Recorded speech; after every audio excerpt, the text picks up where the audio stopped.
আজি গোটেই ভাৰতবৰ্ষত আৰু আমাৰ অসম ৰাজ্যৰ গড়মুকা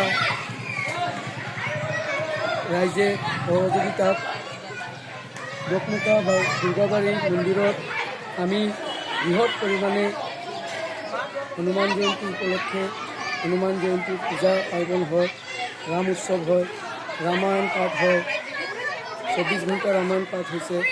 লগতে আমাৰ এই সকলো ৰাইজে মিলি এখন বৃহৎ শোভাযাত্ৰাও হৈছে আৰু আমাৰ বিশ্ব হিন্দু পৰিষদৰ মই মধ্য কাৰ্বি আংলং জিলাৰ পৰা মোক পঠোৱা হৈছে সঞ্চালন কৰিবৰ কাৰণে।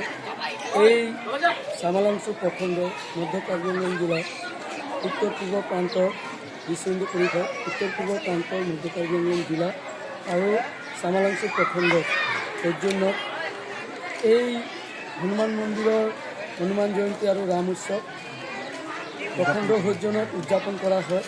তাতে আমাৰ বিশিষ্ট বক্তা একজন আমি অতিথি ৰূপে আহ্বান কৰোঁ, ডক্টৰ বলৰাম কান্ত, তেখেত ৰাষ্ট্ৰীয় স্বয়ংসেৱক সংঘৰ বিহু বিভাগৰ কাৰ্যবাহ। আমি সকলোৱে মিলি এই হোম যজ্ঞ কৰা হ'ল, প্ৰসাদ বিতৰণ কৰা হ'ল। প্ৰসাদ সকলোৱে ৰাইজে প্ৰসাদ পালে আৰু সবৰ সহযোগিতাত আজি আমি ৰাম উৎসৱ আৰু হনুমান জয়ন্তী পালন কৰোঁ। হনুমান জয়ন্তী উৎসৱৰ অতি মৰমৰ ৰাইজে আমাক আদৰণি লৈছে। আমাক ইয়াত অহাৰ লগে লগে আমাক জলপানৰ ব্যৱস্থা কৰিছে, চাহ পানী খালোঁ আৰু চবৰ যিহেতু এটা ৰামৰ প্ৰতি এটা উৎসাহ যিটো বৰ্ধক, যেনেকৈ আমি শোভাযাত্ৰা দেখিলোঁ, সকলোৱে আই মাতৃ ভাই ভণ্টি চবে মিলি একলগত আমি নাচিছোঁ, উৎসাহিত হৈছোঁ আৰু ৰামৰ জয়ধ্বনিৰে আমি শোভাযাত্ৰা কৰিছোঁ।